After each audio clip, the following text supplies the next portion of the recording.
नमस्कार बंधुरा विवास KG live ब्लगे सबाइके स्वागत।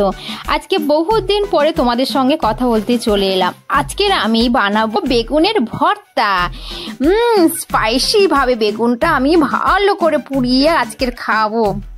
प्रत्येक दिन এই তেল ঝাল মশলা তরকারি ঝাল ঝোল খেয়ে আর একদম মুখে রুচছে না, তাই জন্য আমি তাড়াতাড়ি আজকের সুন্দর একটা লম্বা একটা বেগুন নিয়ে নিয়েছি আর বেগুনের গায়ে ছোট্ট ছোট্ট ফুটো করে দিয়েছি ছুরি দিয়ে। ওর ভেতরে রসুনগুলো ভালো করে জাঁকিয়ে জাঁকিয়ে ঢুকে আমি ভালো করে এখন পুড়তে দিয়েছি। এপাশ ওপাশ নেড়িয়ে চেড়ে ভালো করে ওটাকে আমি পুড়িয়ে নেবো। এবার দেখুন বন্ধুরা, পোড়া হয়ে গেল। পোড়ানোর পরে আমি এটাকে সুন্দর করে মাখবো। এটাকে আমি কিছুক্ষণের জন্য রেখে দিলাম ঠান্ডা করে নিই।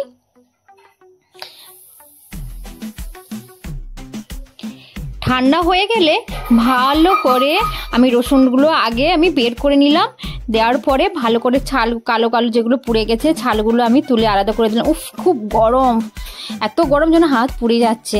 এটাকে আমি ভালো করে ছাড়িয়ে নিলাম, দিয়ে ভালো করে নিপিস করে চোখে চশমা লাগিয়ে ভালো করে বেগুনটা পোকা আছে নাকি ভালো করে বেছে নিলাম। তারপরে একটু নুন আর নুনের ওপরে লঙ্কা, শুকনো কাঁচা লঙ্কা ভালো করে আর রসুনটা দিয়ে ভালো ডলে ডলে ডলে ডলে ডলে ডলে পেঁয়াজ দিয়ে একদম ভালো করে ডলে ডলে মাখতে হবে।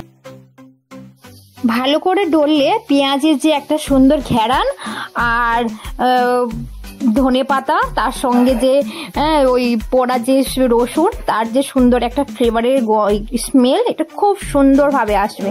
এর ওপর আমি কাঁচা সর্ষের তেল ওপরে দিয়ে দিলাম, দিয়ে ভালো করে মেখে নিলাম। দিয়ে তারপর বেগুনটাকে দিয়ে সুন্দর করে ডলে ডলে ভালো করে মাখিয়ে নিলাম। এর যা গন্ধ বেড়ে যে স্মেলটা বেরাচ্ছে, ওতেই মনে হবে অর্ধেকটা আমার পেট ভরে গেল। কথায় আছে না, ঘ্রাণে নাং অর্ধ ভোজনাং।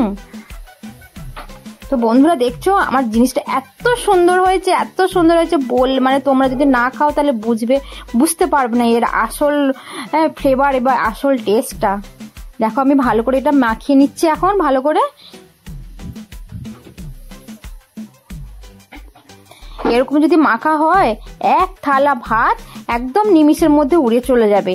এরপরে আমি ভালো করে প্লেটের মধ্যে গরম গরম ভাত নিয়ে নিয়েছি।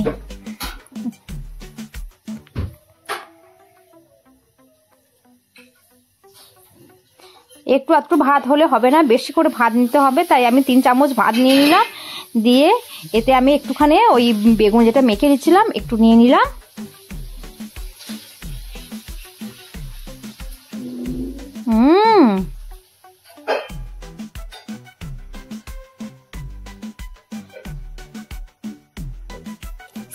সেই গন্ধ বেরোচ্ছে, সেই গন্ধ, আর আমার জিভে জল আটকাচ্ছে না। দেখুন বন্ধুরা জিনিসটা কত সুন্দর লাগছে। এক থালা ভাত খাওয়া যাবে গন্ধে। গরম গরম ভাত আর এইভাবে বেগুন পোড়া আর সুন্দর করে মাখিয়ে খাওয়ার মজাটাই আলাদা। দারুণ।